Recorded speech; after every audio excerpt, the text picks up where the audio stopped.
Buenas noches, bienvenidos al banquillo. Les saludamos como de costumbre a través de TSI. Estamos a hora de iniciar con una nueva jornada de amor, con un momento de solidaridad del pueblo hondureño, la Teletón 2019. Tenemos un compromiso de seguir respaldando esta causa de amor hacia nuestros compatriotas. Y justamente hoy vamos a desarrollar un tema que tiene que ver con procesos de rehabilitación, porque gracias a los avances de la medicina, una enfermedad que fue sinónimo de muerte por muchos años, hoy ya se puede tratar. Estamos hablando del cáncer. Doctor Mario Sánchez Pérez, especialista en oncología. Doctor, buenas noches, gracias por estar con nosotros, bienvenido. Muchas gracias, gracias por la invitación a participar en este tan visto programa, tan percibido por muchas personas, y pues gracias al público, que esperamos poder hablar cosas de temas de interés para todos. Bueno, doctor Sánchez, hasta hace unos años decíamos hablar de cáncer era prácticamente decirle al paciente que usted por muchos años ha tratado va a morir. Así cosa es. Que ahora ha cambiado. Sí, en el pasado, por ejemplo, yo recuerdo mis maestros sufrieron mucho esa parte, ese tabú, ese estigma en relación a lo que era el cáncer, pero los avances han ido cada vez más. Cuando yo empecé ya en esta práctica de la oncología, ya las cosas habían cambiado mucho. Las perspectivas de diagnóstico temprano, las perspectivas de tratamientos más eficaces, tanto en técnicas quirúrgicas, tratamientos de quimioterapia, radioterapia y sobre todo nuevas terapias que han surgido, han hecho que las posibilidades de supervivencia de los pacientes con cáncer sea mucho mejor que hace muchos años. Para ustedes los facultativos, ¿qué es lo más difícil cuando enfrentan o tienen esa relación con un paciente que por primera vez los visita, doctor? Es una relación interesante, porque cuando tenemos un paciente que ven por primera vez, tenemos a una persona que tiene un problema potencialmente letal. Asimismo tenemos su entorno familiar, casi siempre vienen con familia, raramente viene un paciente solo.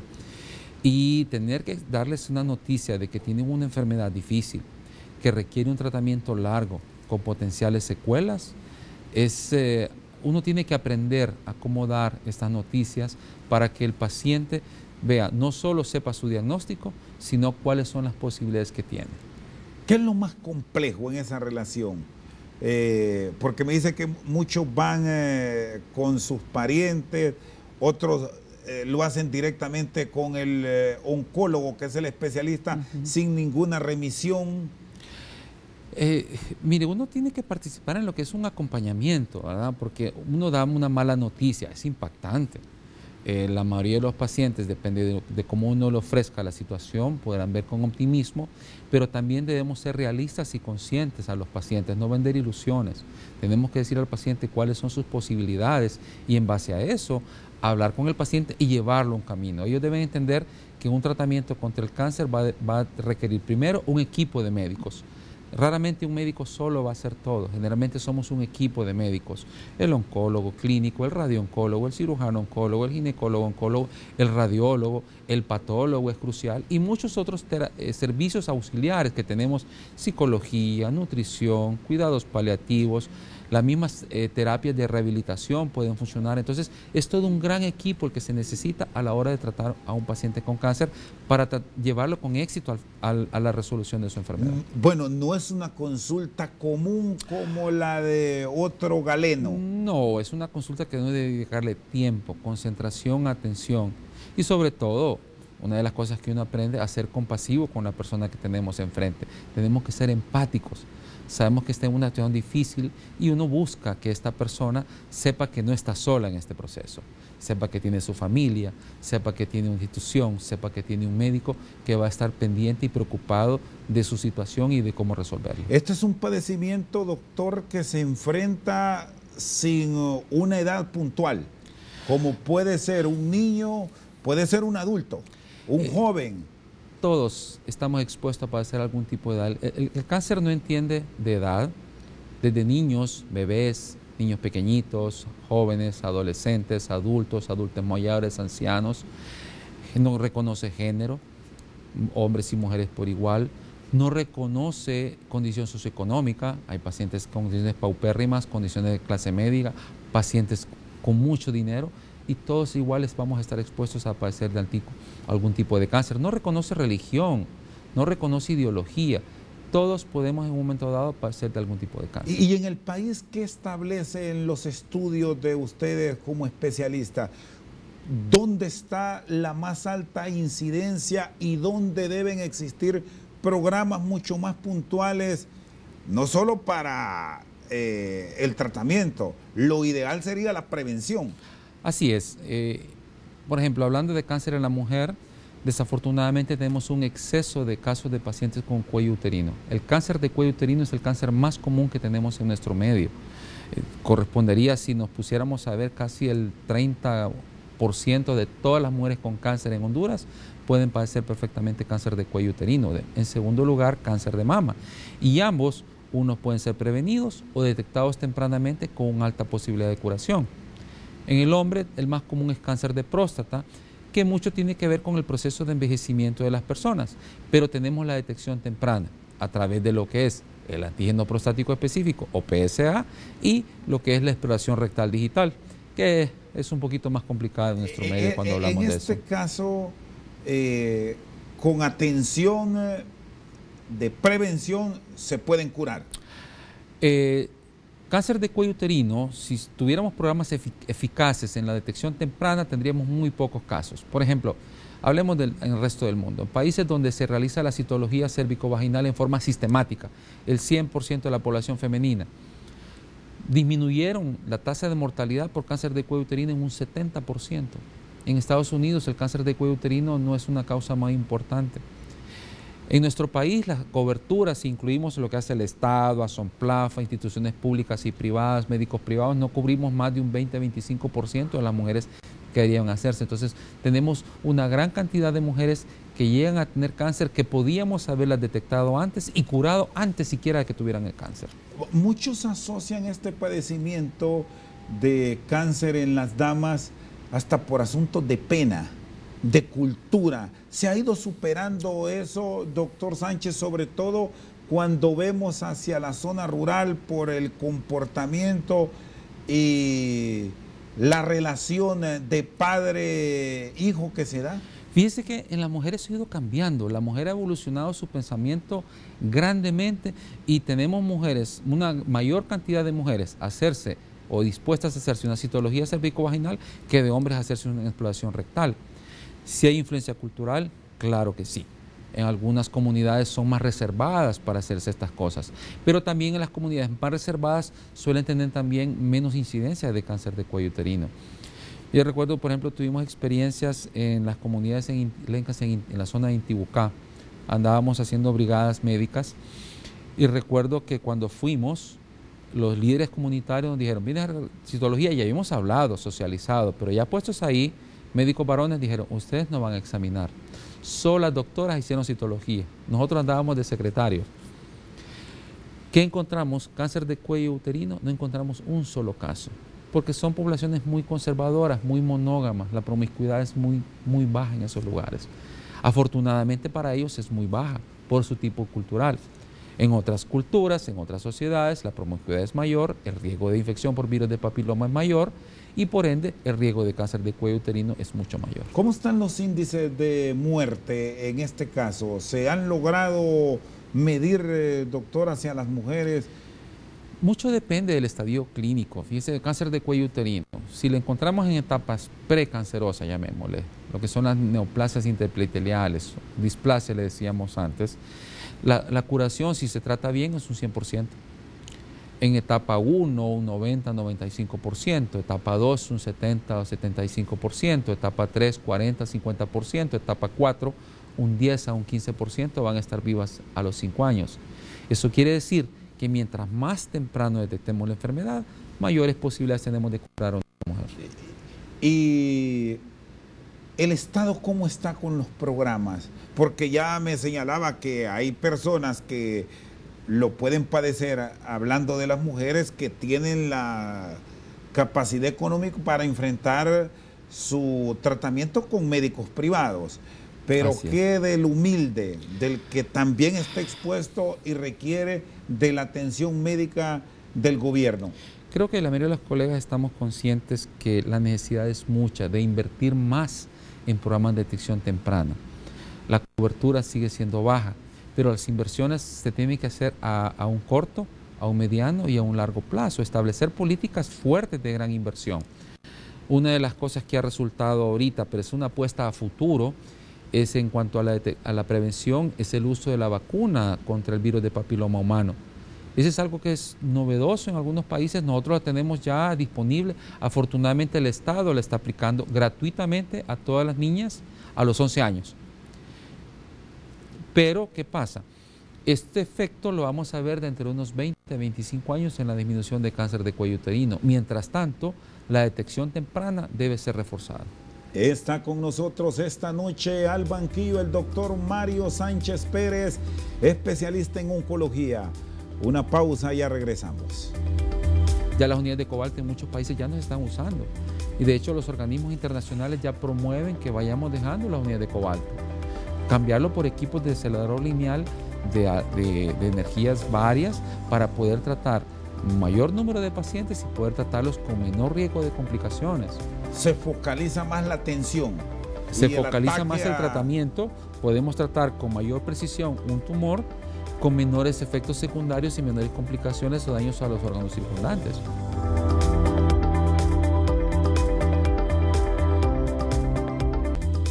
Seguimos esta noche al banquillo con el doctor Mario Sánchez Pérez, oncólogo con servicio privado y del Estado. ¿Cómo están las atenciones en el San Felipe, doctor?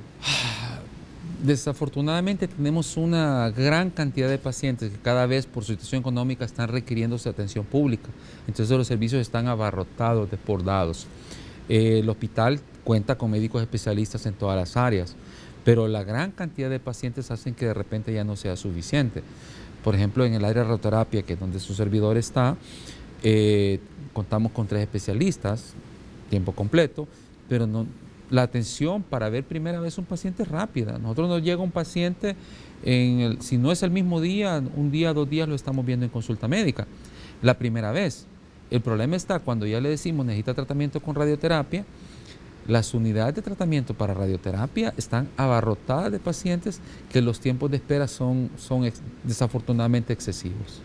Y hay proyectos, hay programas que se esperan desarrollar para ampliar estas unidades, doctor, que por cierto se dijo recién hace unos días que las 2 unidades de cobalto que también son fundamentales en este proceso en el San Felipe estaban malas. Así es, desafortunadamente, pues espero no meter en problemas con las autoridades. Tenemos una que ya tiene varios meses de estar en mal estado, la otra se había arruinado, ya se logró rehabilitar una de ellas, pero o sea, estamos a medio vapor, los tiempos de espera siguen siendo muy prolongados. Hemos estado, bueno, nuestros jefes han estado hablando con las autoridades superiores promoviendo el crecimiento del departamento para poder ofrecer mejores tratamientos a un mayor número de pacientes. O sea, no solo es nuevos equipos, sino más equipos, porque tenemos muchos pacientes que necesitan esto. Y desafortunadamente, pues tenemos que estar esperando que algún día las autoridades despierten en el sentido que se cumplan esos proyectos. Nos hablan proyectos de 2021, 2023. Afortunadamente empezamos con un proyecto de braquiterapia que ya arrancó. Tenemos algunos atrasos porque a veces el equipo falla, la empresa es extranjera, nos atrasamos en los tratamientos, pero es una lucha querer fortalecer estos equipos. Hablaba usted de buscar en otros lados. Yo creo que las autoridades deberíamos de buscar, tenemos la gente, tenemos el espacio, modernizar nuestros equipos y poner más equipos para fortalecer el Hospital San Felipe y volverlo un líder en lo que es el tratamiento oncológico. ¿Cuántas personas en el departamento, con los diferentes especialistas que tienen, están atendiendo por día, doctor? Ahorita actualmente tratamientos de radioterapia estamos entre los 60 y 70 pacientes diarios que estamos tratando con un solo equipo. Si tuviéramos los 2 equipos estaríamos hablando entre 120 y 140 pacientes diarios. Entonces eso nos permitiría tratar un mayor volumen. Tuviéramos 3 equipos, estaríamos hablando de casi 200 pacientes diarios que pudiéramos, los tiempos de espera serían muy bajos para los pacientes. Tenía un paciente que lo podríamos tratar, vaya, En mi práctica privada yo tengo un paciente que yo lo veo por primera vez, hacemos los arreglos y por tarde en una semana, porque hay que hacer planes, tomografías, cálculos tridimensionales, eso toma tiempo, por tarde en una semana están empezando. Y no es por el cupo. ¿Qué implicación tiene para el paciente que ya usted lo examinó, que tiene que someterse a un tratamiento en una unidad especial? Al retrasarse, ¿cuáles son los riesgos? Desafortunadamente, el cáncer no espera. Y es una de las cosas que a nosotros nos preocupa, nos asusta, saber que un paciente tiene que esperar y que durante este tiempo la enfermedad puede estar creciendo. Puede que crezca poco, pero si nos atrasamos mucho va a crecer y de repente la etapa clínica va a cambiar. Y si la etapa clínica cambia, el pronóstico, las posibilidades de curarse disminuyen. Y eso es algo que nos atemoriza mucho a todos los médicos. Buscamos alternativas, claro, como equipo, de repente que se opere primero o se busque un tratamiento de quimioterapia, pero lo ideal sería tener mayor disponibilidad de equipos para que los pacientes pudieran iniciar sus tratamientos en forma mucho más temprana. Me dice que solo tiene ahora, pero ya está afortunadamente operando una de las unidades. Ya está uno de los equipos funcionando. ¿De qué depende, doctor, recuperar la otra unidad? ¿O se deben tener apuestas y ser mucho más visionarios? Voy a usar esta palabra, agresivos a nivel del Estado para ir a sistemas de avanzada y buscar métodos más efectivos para el tratamiento del cáncer? Mire, yo hago a veces un parangón entre hablar de los equipos de radioterapia con los vehículos. La gente entiende más cuando hablamos de un carro, un coche, un auto. Ahorita las unidades de cobalto son lo que equivalente podríamos tener a uno de los cucarachitas, ¿verdad? ¿Son buenos carros? Sí, pero ¿a dónde lo van a llevar y cuántos puede llevar? En cambio, los equipos modernos pueden llevar un mayor número de pacientes en una forma más pronta, con menor posibilidad de complicaciones. Los equipos que tenemos son bastante viejos, hablamos de equipos de casi 20 años algunos. Entonces, ¿se puede recuperar? Sí. Una inversión, la ministra mencionó en un reportaje recientemente, creo que andaba en el orden, no sé si los 4 o 6 millones de lempiras rehabilitar un equipo. Son sistemas caros. Caros. Saldrían, le digo, en nuestra opinión, bueno, yo no soy el funcionario de alto nivel, pero si a mí me preguntaran, yo invertiría mejor en compra de equipo nuevo, ¿verdad? Para poder tener un equipo que no me va a dar tanto problema, voy a poder tratar un mayor número de pacientes y lo voy a poder tratar mejor a estos pacientes. ¿Estamos hablando de qué tipo de equipos? Aceleradores lineales. Hablando en términos de radioterapia, un acelerador lineal. Ya las unidades de cobalto en muchos países ya no se están usando.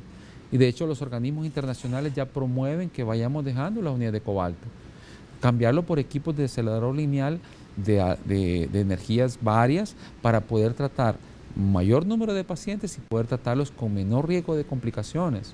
Se focaliza más la atención. Se focaliza más el tratamiento, podemos tratar con mayor precisión un tumor con menores efectos secundarios y menores complicaciones o daños a los órganos circundantes. O sea, como vamos a tratar a un paciente en la práctica privada, las posibilidades de éxito pueden ser un poco mejores y las complicaciones van a ser menores en comparación a lo que hacemos en otros lugares.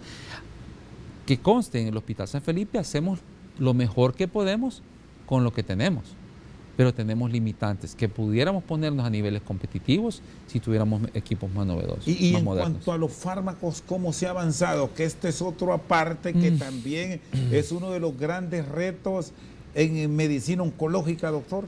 Le diré, ha mejorado, honestamente ha mejorado. Hace algunos años las limitantes, el cuadro básico, llamémosle, de medicamentos, era muy limitado en oncología, porque los medicamentos más nuevos desafortunadamente tienen un costo mayor. Y al Estado, algunos funcionarios, pienso yo, les costaba entender que tratar mejor a un paciente a veces implica usar medicamentos más caros para tener mejores resultados. ¿De acuerdo? O sea, no estamos hablando de dar un acetaminofén, de dar una aspirina, son medicamentos que son, los de calidad son costosos. Entonces, sí puedo decir que la disponibilidad de medicamentos ha mejorado en el hospital, la inversión que se ha hecho, los tipos de medicamentos se han incrementado. Claro, los médicos queremos siempre tener los medicamentos más modernos disponibles y de la mejor calidad disponible. Pero pues sí puedo decir que sí ha habido mejoría, aunque siempre tenemos la lucha de querer tener mejores medicamentos. Y eso, por lo menos, hemos detectado en estos últimos años mayor intencionalidad de las autoridades. Y los procesos de intervención, porque les toca en algunos casos operar ya en pacientes que lo requieren. Y en ese sentido, tal vez yo diría, no soy cirujano, pero yo veo a mis colegas cirujanos, la cantidad de pacientes que pueden atender ha aumentado. Hospital San Felipe renovó sus salas de cirugía, tanto cirugía oncológica de mujeres como de hombres. Tenían el limitante de nuestros colegas cirujanos en cuanto a los quirófanos. Se habilitaron quirófanos exclusivos para oncología. La mora quirúrgica ha disminuido bastante y están pudiendo ser mejor. Claro, siempre tenemos la presión de, ¿cómo se llama?, instrumental más moderno, ¿verdad?, para poder hacer mejores técnicas quirúrgicas. Por ejemplo, tenemos un programa de residencia en cirugía oncológica hondureño, es el único de oncología en Honduras para ser cirujanos oncólogos. Y entonces eso hace que la atención en el área quirúrgica de oncología sea mejor y digamos que esté un poquito más fuerte que en los otros niveles. ¿Cómo han encontrado esas alianzas de respaldo con fundaciones como la Teletón, que justamente destacábamos? Porque hay momentos cuando se registran procesos de recuperación de pacientes que, a Dios gracias, sobreviven, que tienen que entrar en procesos de rehabilitación para en su momento reintegrarlos a la sociedad. Hay pacientes que eventualmente requieren algún proceso de terapia física o algún proceso de asistencia en rehabilitación. Teletón ha sido importante. Hospital San Felipe tiene un área de terapia física y rehabilitación que es muy buena. Sin embargo, tenemos pacientes que vienen de muchos lugares del país, de la zona sur, de la zona de Olancho, zona noroccidental, y Teletón tiene todos esos lugares satélites. Si podemos referir y nos reciben a los pacientes que nos referimos para darle una atención y una buena rehabilitación en estos casos. Está con nosotros esta noche al banquillo el especialista en oncología Mario Sánchez Pérez. Una pausa, en breve continuamos. Si las personas no fuéramos tan promiscuas en nuestra conducta sexual, tendríamos menos pacientes con cáncer de cuello uterino.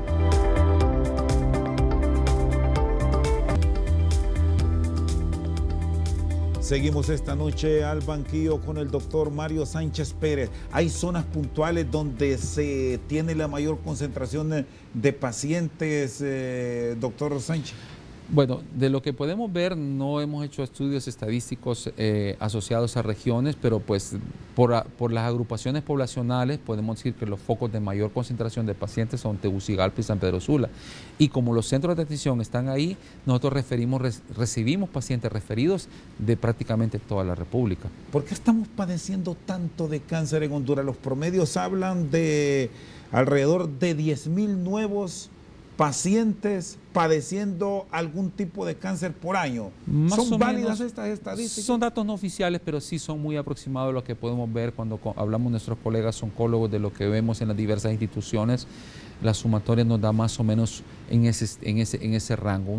Hace unos 15 años hablábamos de unos 6,000, ahorita andamos hablando de unos 10,000 casos promedio, pacientes nuevos con cáncer cada año.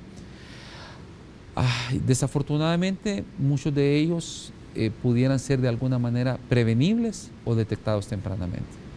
¿Cuál es la causa que de pronto en los análisis clínicos de ustedes les hace concluir que en eso estamos fallando como particulares?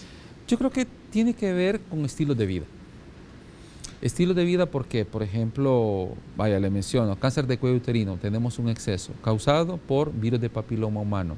¿Cómo se transmite? Por contacto sexual. Y entonces, las personas que tienen múltiples parejas sexuales, ya sea una mujer con múltiples parejas sexuales o un hombre que se vuelve portador del virus de papiloma humano y contagia a múltiples mujeres, tenemos una gran cantidad de mujeres con cáncer de cuello uterino. Si las personas no fuéramos tan promiscuas en nuestra conducta sexual, tendríamos menos pacientes con cáncer de cuello uterino. Cáncer de mama, por ejemplo, hay algunos factores asociados a hormonas, hay factores asociados a obesidad, nutrición, cánceres del tracto digestivo, cáncer gástrico, por ejemplo, asociación con Helicobacter pylori, tiene que ver con el tipo de ingestas, carnes ahumadas, exceso de sal o carnes saladas, por ejemplo, mal preservadas. O sea, la dieta, lo que comemos, puede favorecer. La obesidad, el sedentarismo, eso favorece cáncer a niveles de tipo gastrointestinal, colorectal. Exceso de exposición al sol a largo plazo, lo vemos en cáncer de piel. Entonces, muchos cánceres tienen que ver con el estilo de vida que llevamos. No somos ordenados en cierta parte. Desafortunadamente creo que no. Y a pesar de que los oncólogos buscamos educar, cuesta cambiar esos hábitos en las personas. Ahora mismo que se están formando más especialistas en esta área, ¿qué contribución esperan trasladar a la sociedad, doctor Sánchez? Yo creo que los oncólogos tenemos muchas responsabilidades, mucho en la parte educativa, por ejemplo, cada vez que aprovechamos foros de este tipo, poder educar a las personas, que escuchen cómo ellos pueden primero prevenir su enfermedad, llevar estilos de vida saludable, cómo pueden diagnosticar tempranamente su enfermedad. Mujeres, su citología una vez al año, a partir de los 40 años una mamografía, hombres a partir de los 40 años un examen de PSA, por ejemplo. Son cosas tan sencillas, tanto en diagnóstico precoz como en prevención. La vacunación de virus de papiloma humano, por ejemplo, el Estado lo está haciendo, insisto, una gran cosa del Estado, pero también a nivel privado, si se tiene el recurso, tiene su pareja, tiene su hija, invertir en salud, se ahorra después el sufrimiento por la posibilidad de muerte, lo costoso de un tratamiento, y eso nos ayudaría mucho en tener menos casos con cáncer de diversos tipos. El tema del cáncer de mama se ha atendido tanto que hay mucha colaboración de la empresa privada y del Estado con diversos programas a través de muchas fundaciones que ahora mismo están orientando. ¿Qué tanto ha contribuido a que las damas y los hombres, porque también lo padecen, vayan y se sometan a exámenes, doctor? Fíjese que le diré con propiedad que sí ha mejorado la detección temprana. Las mujeres tienen mucha más conciencia que el hombre, lo decía hace unos minutos, en lo que es el diagnóstico temprano. Ellas se empoderan de su salud y van a hacerse su mamografía, se examinan sus mamas, van a consulta, y la mayor disponibilidad que se tiene a través del Estado y las fundaciones privadas sin fines de lucro que trabajan en esto, también ha favorecido que las personas con cáncer de mama tengan un diagnóstico mucho más temprano, con mejores posibilidades de curación y supervivencia.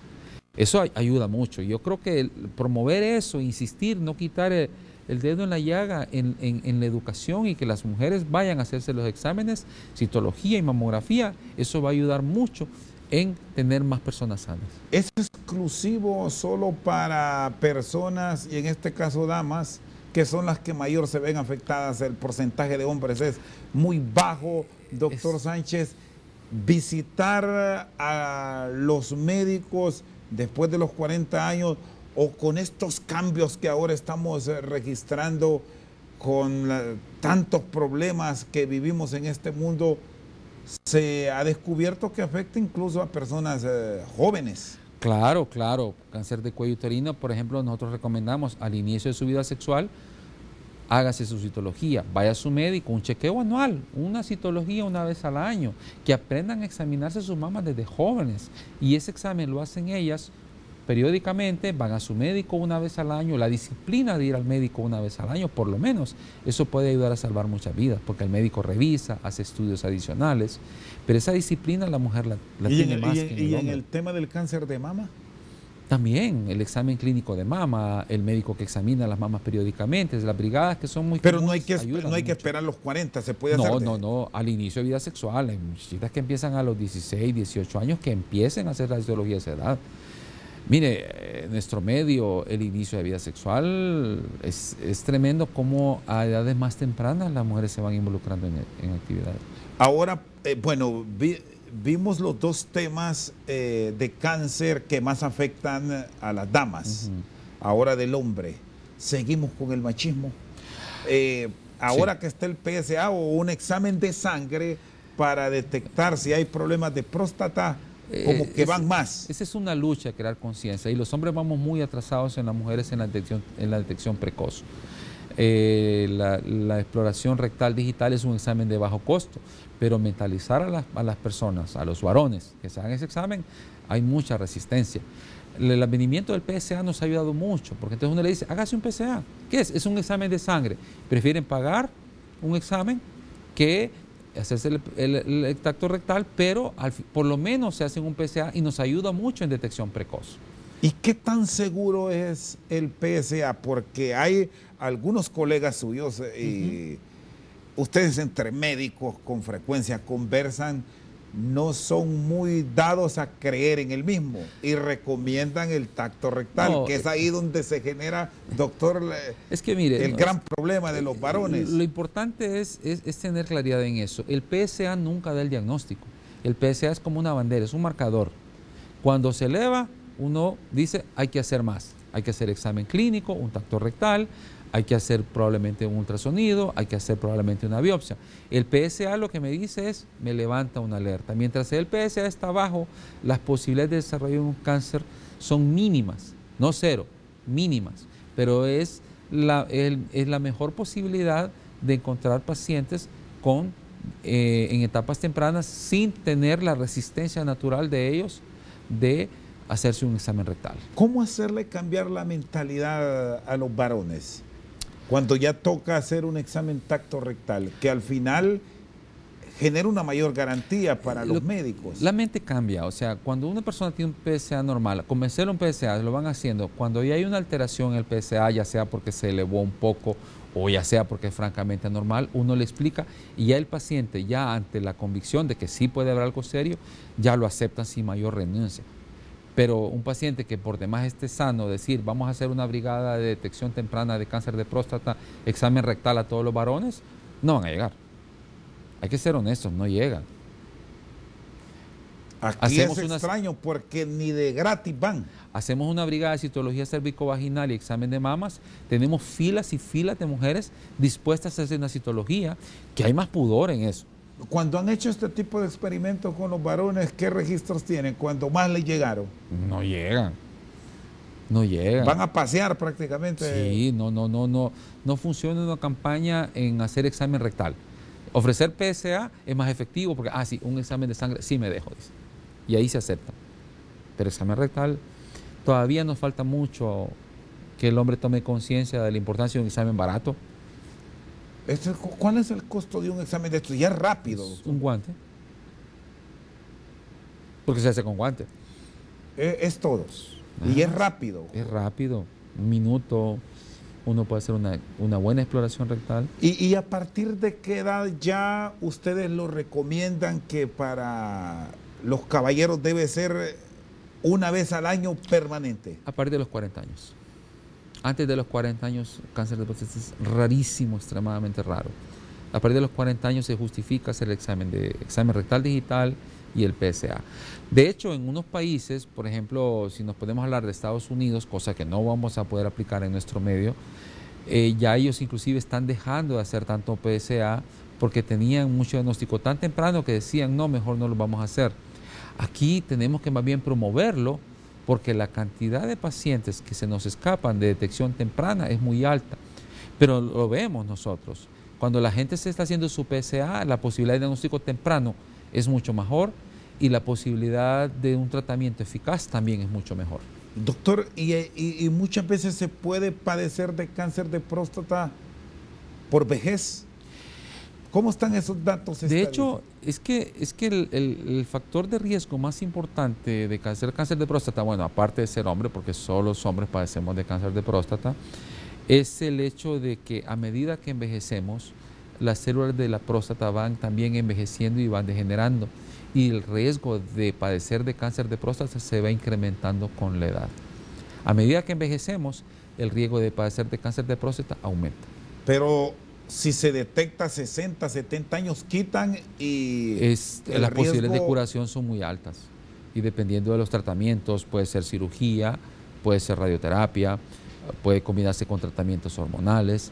Y la combinación de algunos de esos tratamientos nos puede dar resultados a un control a mediano y largo plazo excelentes. Este cáncer muchas veces está asociado a herencias. Cáncer de próstata Un poco, llamémosle, vaya, digamos en términos generales la población un 8%, si lo 8% es posible de padecer cáncer de próstata. Si ya tiene familiar para su papá, su hermano, el riesgo se duplica a un 15% de padecer cáncer de próstata. Con el antecedente que nuestro padre haya padecido, o un tío, o un hermano, de cáncer de próstata, lo recomendable sí es hacerse examen tener de detección, ese examen. Hacérselo periódicamente, una vez al año, es la recomendación. Está con nosotros esta noche al banquillo el doctor Mario Sánchez Pérez. Una pausa, en breve continuamos.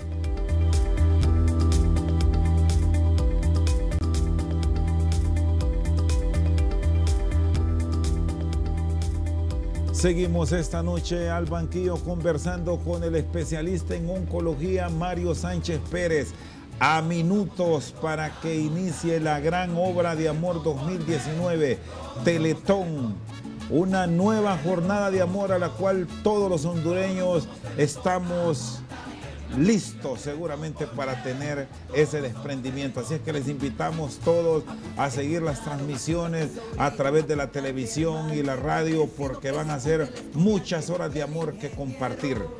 Bueno, y justamente hablábamos de estos temas, doctor, de apoyos que se brindan, de respaldo y de orientación. ¿Cómo lograr trasladar a través del Estado y entes privados un mensaje de solidaridad para personas que, lo dijimos al principio, le dicen cáncer y lo asocian a la muerte? Yo creo que el Estado debería tener el liderazgo, o sea, tiene la mayor capacidad, tiene la organización, está en todo el país, deberíamos tener el liderazgo como Estado en eso. Los organismos privados, las organizaciones sin fines de lucro, pueden ser un coadyuvante, y en la medida que ellos puedan crecer, poder también favorecer digamos en cierto sentido, a mejorar la calidad de atención. Vaya, lo aplicamos en oncología, por ejemplo, el Estado, yo insisto, debería reforzarse el tratamiento, y debemos de luchar porque se mejoren las condiciones de mejores tratamientos de los pacientes de radioterapia y diversas áreas en oncología en el Hospital San Felipe. Pero los organismos privados funcionan también para coadyuvar y elevar los niveles, poner estándares, ¿verdad? Volverse competitividad en el sentido no en contra de, sino que, ok, tengo esta alternativa, tengo este tratamiento más nuevo, ok, yo también quiero tenerlo. ¿Cómo podemos hacerlo mejor? Buscar mejores tratamientos y no quedarnos en conformismos. En eso nos ayuda. En otros lugares, por ejemplo, vaya, haciendo extrapolación a lo que es el Teletón, si bien es cierto, hay instituciones del Estado que trabajan en rehabilitación, que andan muy bien. Recién Hospital de San Felipe modernizó, el área de fisioterapia está espléndida. El crecimiento que ha tenido Teletón, que permite que no solo un mayor número de pacientes, sino que en diversas áreas de todo el país puedan recibir esta atención, es un gran ejemplo del éxito que se puede tener, pero a través de iniciativas privadas que se hagan en una forma privada, pero no justifique que el Estado desatienda la atención que es deber del Estado y está en la Constitución. De momento están aspirando a mejorar San Felipe. ¿Se debe pensar a futuro en generar oportunidades para la atención en el Mario Rivas, que serviría para la zona noroccidental, doctor? Así es, o sea, por ejemplo, el fuerte de la oncología en Honduras está a nivel público, está en Hospital San Felipe, tenemos todas las especialidades. En el Mario Catarina Rivas hay una unidad de oncología que tiene oncólogo médico para la parte de quimioterapia, con limitantes, pero ahí están. Cuenta con área de quirúrgica, cirugía oncológica, con limitantes, pero ahí están. Área de oncología pediátrica, también tiene un área, y yo creo que oncología pediátrica es hablar de otro mundo en Honduras. Yo admiro a mis colegas oncólogos pediatras, a todos. Tiene un área pequeña en San Pedro Sula. El asunto también es, podríamos buscar fortalecer. No hay radioterapia pública en San Pedro Sula. O sea, si el paciente no tiene accesibilidad, ya sea a una institución pública en San Pedro Sula o una fundación privada, llámese la Liga contra el Cáncer en San Pedro Sula, que ellos sí tienen radioterapia y hacen una buena labor, tienen que venirse a Tegucigalpa. Entonces, de todo el país terminan en Hospital San Felipe. ¿Y cómo está el sector privado? Porque hay posibilidades para muchos de tener esa asistencia, hay servicios mixtos, no sé si así se maneja algún tipo de pacientes en el EMA Romero. Usted estuvo unos años por ahí, a nivel de fundaciones, por ejemplo, en Tegucigalpa está el Centro de Cáncer del EMA Romero de Callejas, que ha buscado la atención a pacientes, buscando mucha modernidad, hay que reconocerlo en ese sentido, pero las limitantes que tienen en cuanto al número de pacientes que pueden atender, ahorita que, por ejemplo, se follaron los equipos, algunos pacientes fueron al EMA y llegaron a desbordar los servicios, al momento que el EMA dijo, no puedo recibir más. Necesitan ellos crecer para poder atender la capacidad, pero sale más al Estado reparar lo que tiene que tener que invertir a largo plazo en otro lado. Vaya, estoy en una institución privada, por ejemplo, el Centro Oncológico Hondureño. Ahí las posibilidades en cuanto a la rapidez que podemos tener, la eficiencia que podemos tener, equipos de buena calidad, equipos de planeación, y cada vez estamos en continua renovación por la competitividad que tenemos que ofrecer a un costo razonable, nos permite atender pacientes, un buen número de pacientes en tiempos cortos con alta calidad de tratamiento. En San Pedro Sula sé que hay lugares privados, sé que está a nivel de fundaciones, mencioné hace un minuto la Liga contra el Cáncer. Hay otras fundaciones que están trabajando, pero trabajan más en educación y en prevención que en tratamiento. Sé que en La Ceiba hay una fundación, Comayagua, Funocam, que está trabajando en detección temprana de cáncer de mama aquí en Tegucigalpa. En la zona sur me di cuenta que recién se está formando también una asociación, pero estas más que todo quieren trabajar en educación y detección temprana. A nivel de inversión de tratamiento, los costos de los equipos no hace que factible que cualquiera pueda meterse a esto. Abordamos un tema, doctor, y ese los hábitos que son básicos para esa detección temprana. Los hondureños comemos desordenados. Hay mucha incidencia en los últimos tiempos del cáncer de estómago. ¿Qué nos está pasando? Mire, en la actualidad, por ejemplo, yo estoy dando conferencias, estoy dando clases en Unitec, en la Facultad de Ciencias Médicas, y siempre les digo a los alumnos, ¿verdad?, en la parte de detección temprana, es que la dieta del hondureño, nosotros comemos rico, pero no necesariamente muy sano. La dieta del hondureño, por ejemplo, un plato típico. Bueno, y ahora en esta temporada que estamos, doctor. Fritos, plátano frito, huevo frito, mantequilla, y si le pone un chicharroncito, está en el cielo. Que se come rico. La comida hondureña los sabores son tan grandes por el uso de la grasa, realza los sabores. Los nacatamales, por ejemplo, la masa de nacatamal lleva grasa. El refinado le pone aceite, pero la grasa, la manteca es mejor para hacer una buena masa de nacatamal. Y muchos comemos y nos sentamos. Entonces comemos rico. Las carnes ahumadas, por ejemplo. Entonces, pero el problema es que ese tipo de dieta a veces no es la más saludable. Debemos aumentar nuestro consumo de vegetales, nuestro consumo de frutas. Pero nosotros hemos cambiado. Las personas producen sus huevos, sus vegetales y los venden para comprarse una comida rápida, por ejemplo. Y eso ocurre y lo vemos. Entonces debemos tomar hábitos dietéticos saludables y eso nos ayudaría mucho a disminuir cáncer, por ejemplo, cáncer gástrico, cáncer colorectal. ¿Por qué? Porque la forma de comer nos puede protegernos si aumentamos nuestro consumo de frutas y vegetales, o nos puede favorecer a desarrollar un cáncer si comemos alimentos que no son muy saludables. Estamos con los proyectos ideales para bajar estos altos índices que nos han llevado de 6.000 a 10.000 casos promedio por año. Yo creo que necesitamos hacer mayores esfuerzos.